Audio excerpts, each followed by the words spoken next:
Welcome. I'm Sister Who. With me today is my friend Carridwen Brennan.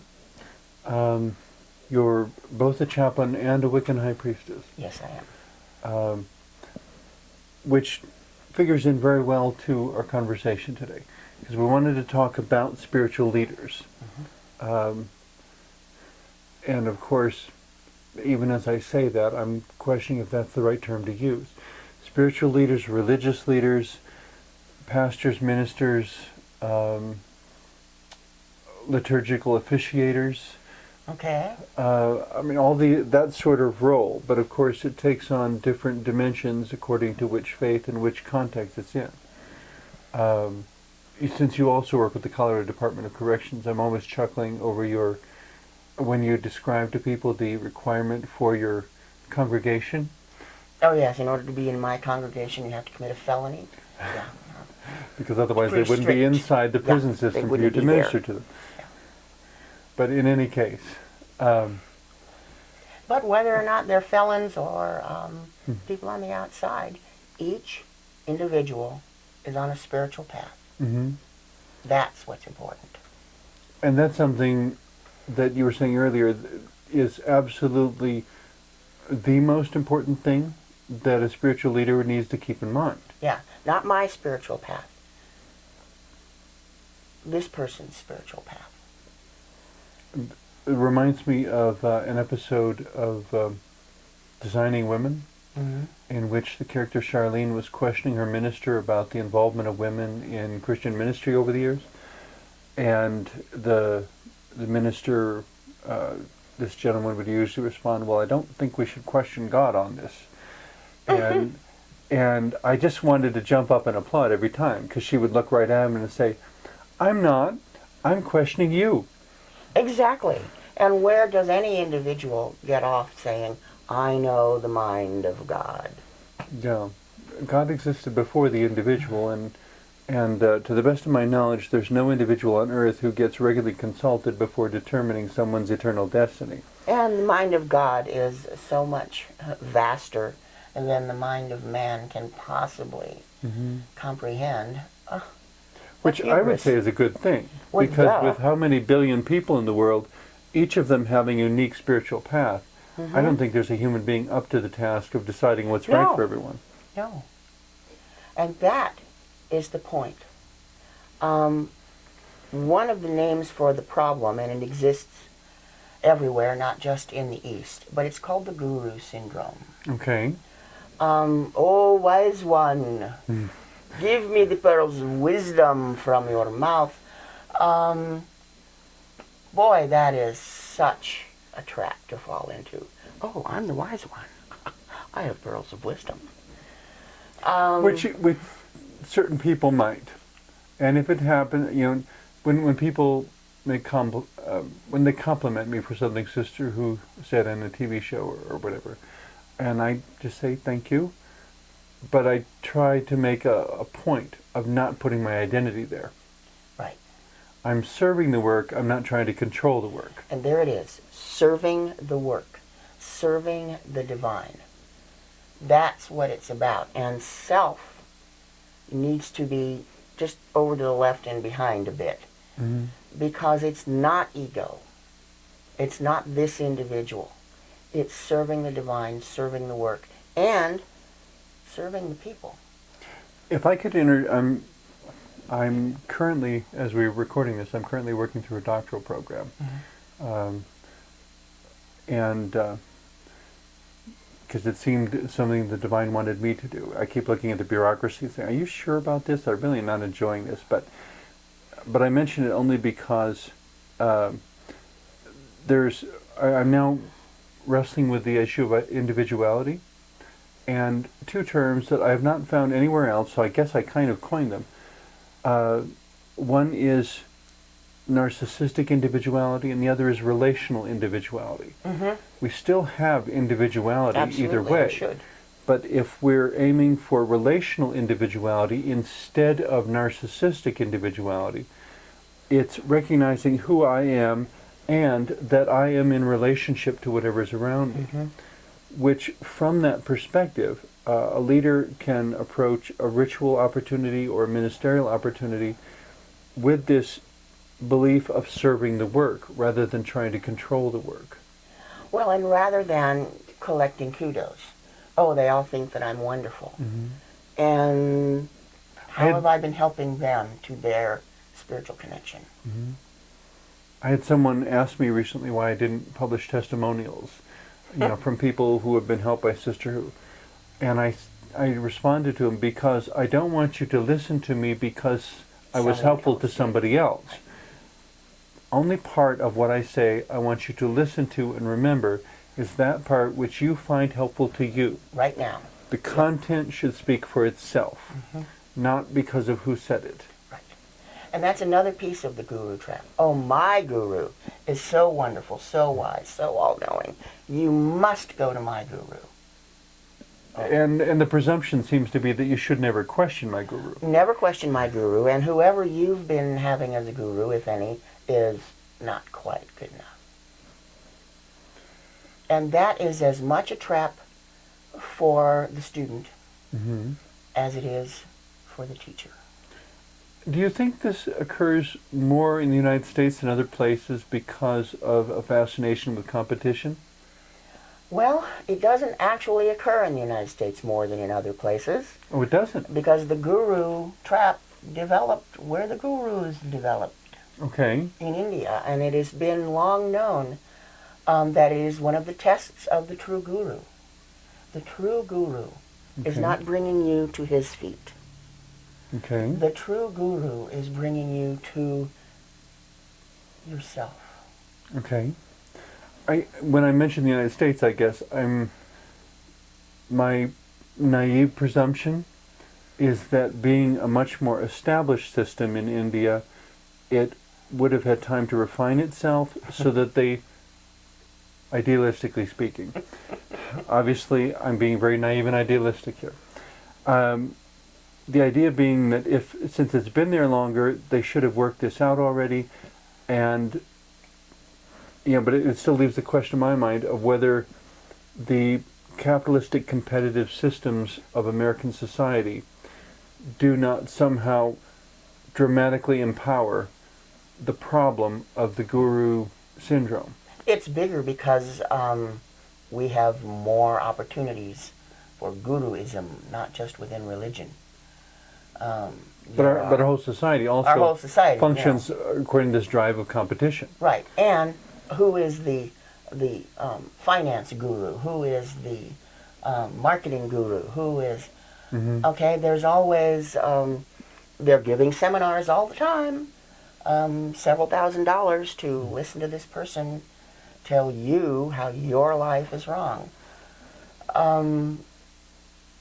We have taken it to another level, okay, as only Americans can do.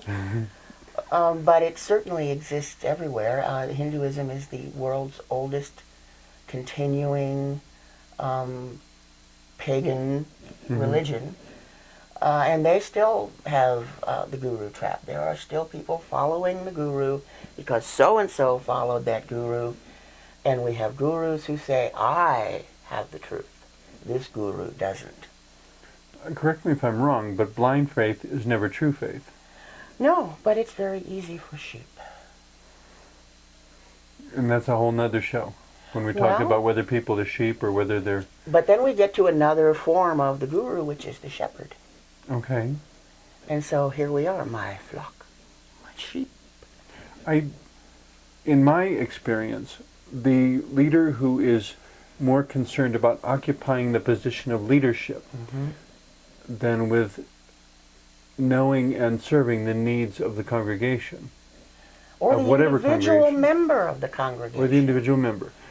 If the leader doesn't know them, doesn't know what they need, doesn't know where they are on their spiritual path, how are they going to lead them with any effectiveness? Well... Or we'll say, how are they going to lead them? Very badly. That's exactly how they're going to lead them, and that's what happens. And that, too, is the trap. I can tell them to jump up and down in church, and they will do that. This would be a major indictment of the larger churches, of course, because it becomes impossible for the ministerial staff to know all the Yeah, congregations. absolutely impossible. You cannot have an intimate spiritual relationship with 1,000 people. You can't. Let alone many more than that. Yeah. Or and quite frankly, you know, many less than that. But pagan, Christian, Jewish, whatever, I do not believe that any spirituality is a spectator sport. well, neither do I. But there are people who A, want that, and B, get that. And then there are those who are willing to give it to them. As Swami Vivekananda once said. Which is not necessarily reprehensible behavior, but say your Okay. quote first and we'll pursue that. But as Swami Vivekananda said, lo, there is a seeker born every minute, and two to take him along the way. And that goes back to P.T. Barnum, of course, and there is The a sucker born every minute, and two to separate him from his money. But this is about your spiritual currency. And yeah, there are people there who are willing to say, follow me. And I don't want to get judgmental and say that's all bad, because in some cases you have a genuinely sincere leader who is facilitating a group experience and introducing something new to those people. I would still say, however, that leader's effectiveness is going to be severely limited according to how much knowledge or familiarity the leader has with that With person. the individual. And they still need to keep asking themselves, is this about me? Or am I serving the divine? Am I serving the work? Am I serving each individual? And the very next step of that, am I serving my idea of the divine more than the divine that is being actually encountered and experienced by that person? I found it so amazing when I was pursuing my master's degree at a large theological school that, to my observation, the majority of the people there didn't believe in God. In the sense that they didn't believe in a divine entity that would actually intervene or change anything that would happen in their lives, in their day, in their spiritual religious services. They were not prepared for God to show up and do anything. Yep. What they wanted was the embodiment of their human theology. Yes. I had even considered taking a degree at that same institution. And when You know which one I'm talking about. I know. And when I went to interview them, they had already accepted me. I spoke to some people who were there taking their master's degrees. And I said, so tell me about why you're here.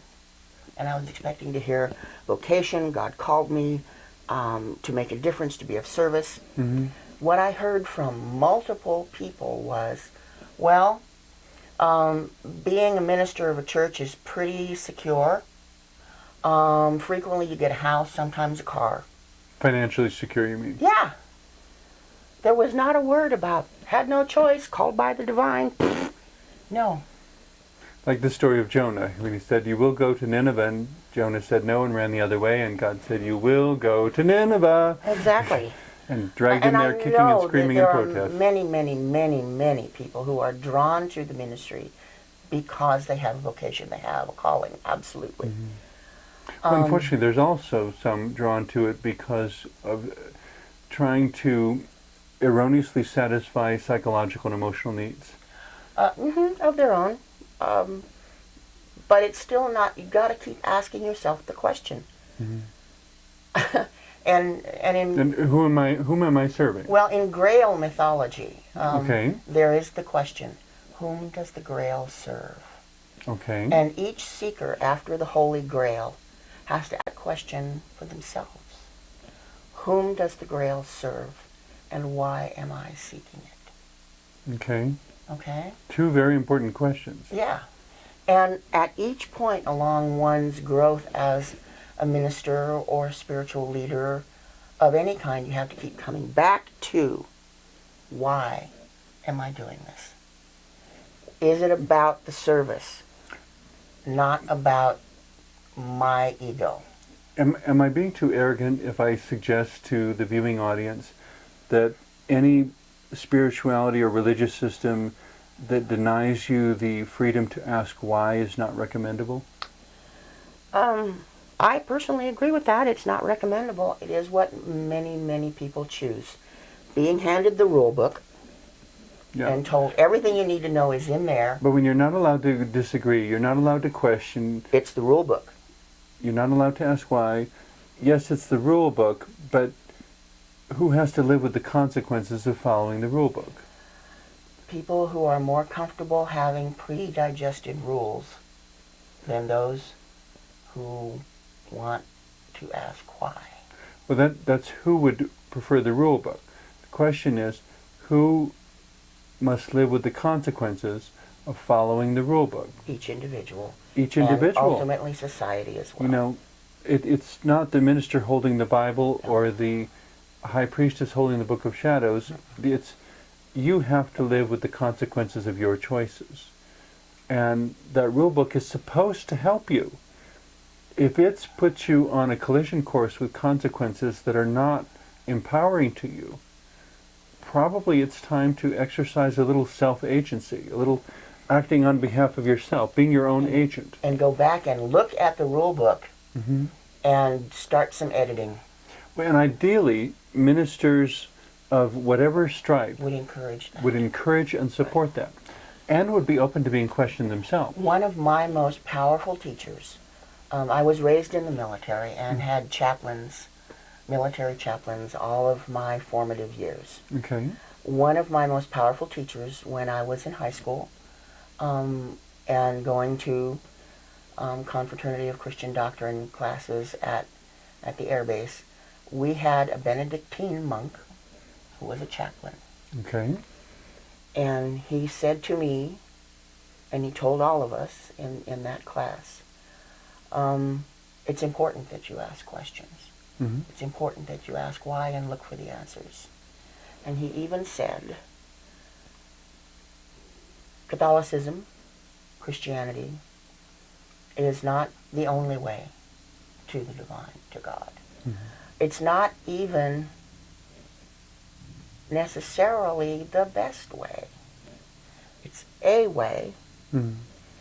And we, the church, and I think he was speaking much more for himself here than the church, we think that it is not so much an easier way, but an accessible way, a facilitated and graspable way.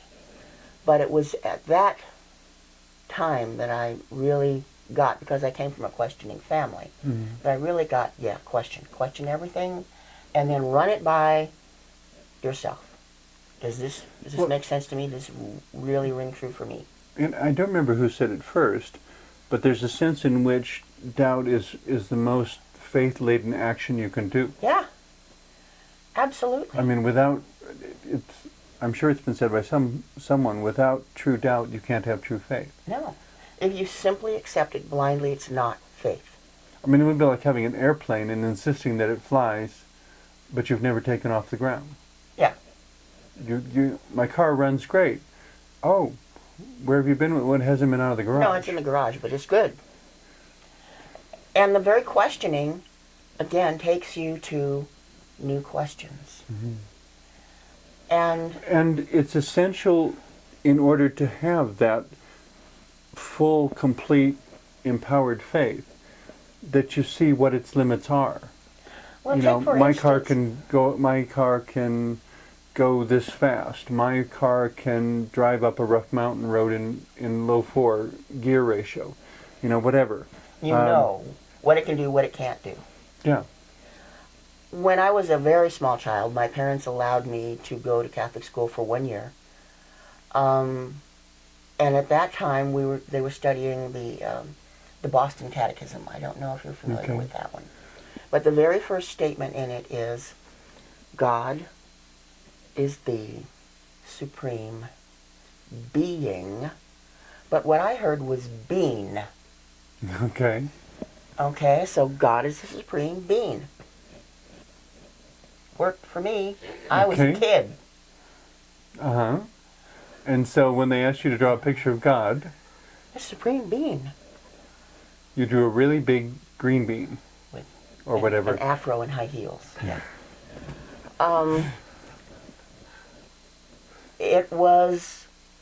You feed it to the kids, and then there it is. And it even says in the Bible, when I was a child, I thought as a child. Okay? Now I'm an adult and I put childish things aside. That includes looking at everything you were handed. Everything. Does this work? Does this make sense? Ideally, taking the creativity and the innocence of childhood with you. Sure. But not the gullibility. But not the gullibility and not the simplistic understandings. Right. I've had discussions with people about whether life is simple or complex, and I said, well, I finally figured out for myself anyway, it depends on how many of the pieces you're looking at. Yeah. A car parked in the parking lot is simple. Open the hood and things get really Whoa, complex. Yeah. You know, become a mechanic and things get really complex. Well, but they gain an elegance. They gain an elegance, and you see the interconnection. But it's simple according to how few pieces you're looking at, and complex in comparison to how many pieces you're looking at. And your comprehension but in of them. both cases, they're totally interconnected pieces. And that's what it's about, the interconnectedness. And that is what the minister, the leader, the guru, the priestess should be about, fostering the interconnectedness. And not just between you and other, for but God between to show up. others, between you and divine and other and divine, and leaving space, exactly, for God to show up. In pagan circles, for example, doing an open circle celebration, you're creating a space and you're leaving that space so that people can explore and experience that form of spirituality horizontally relating to each other, and they can also explore and experience that form of spirituality in their divine relationships. If the divine shows up in some way, if they have a vision or a feeling or an insight or any number of things that somehow empowers their growth. To me, one of the real beauties of modern neo-paganism is that we are a religion not of orthodoxy, but of orthopraxy. We don't think the same. We do the same things for much of the same reasoning. And so you go to an open circle, and there are 20 or 30 people, and they are going through the same motions and saying the same things, and there's a structure there. But no two of them are having the same experience. And additionally, if you can maintain your faith, or if the leader can maintain the faith at the level of essences rather than forms, which to some people that may be an unfamiliar way of looking at things. The essence of something and the form of something. If we allow the forms to change to suit the context, we're capable of a whole lot of creativity. Right. If, for example, true to the essence. The essence, for example, might be communication with the divine. The form might be prayer, meditation, circle casting, ritual performing, affirmation reciting, visualization, any number of things. Playing music. They're all forms of the essence of human to divine communication. Right. And so that's where, to me, it's very recommendable that you're the spiritual leader that wants to serve the work. Focus on the essence rather than the forms. Let the forms do what they need to do to suit the person to whom you're ministering. If a minister is not familiar with a very broad spectrum of forms, that to me becomes a limitation on the minister. It does, and it then limits those to whom he or she is ministering, because they are only being exposed to this limited set of representations of the essence. Replicating the limitation in another. And fostering it and propagating it. Which ideally, considering how big the divine is, we should continue to encourage expansiveness in human spirits and in human thinking. Well, and ultimately we just sort of do that. Human beings Keep expanding, you mean? Keep expanding, keep growing, keep questioning. As Well, a and species, you can still make personal choices within that. one must. But to be cognizant, aware of the spectrum of possibilities before you decide which one suits you best. And also recognizing that you can later change your mind. You know, maybe for now this suits me best. Maybe later it'll be something else, but for now I'm here. And that's okay. But keep questioning. It's up to the individual to question, is this working for me? And it's up to the leader to question. Am I serving the work? Am I serving their needs? There's no once and for all answer. No. It's an ongoing self-examination. The problem, and I'm sure there are some people out there who define themselves as ministers who espouse one-size-fits-all answers. To me, it makes them blind to anyone to whom they're attempting to minister, for whom those answers don't work. Because each individual watching the show lives within a very specific context. They have relatives of a specific kind, they have coworkers of a specific kind, they have a social and economic situation of a very specific kind. There's no answer that can cover all of that equally. No, one size does not fit all. Hopefully, what makes it all worth doing, I guess, as a minister, are those times, though, when you see the connection happen. Right. And times when you know you've done something good, even if you don't get to see the final outcome.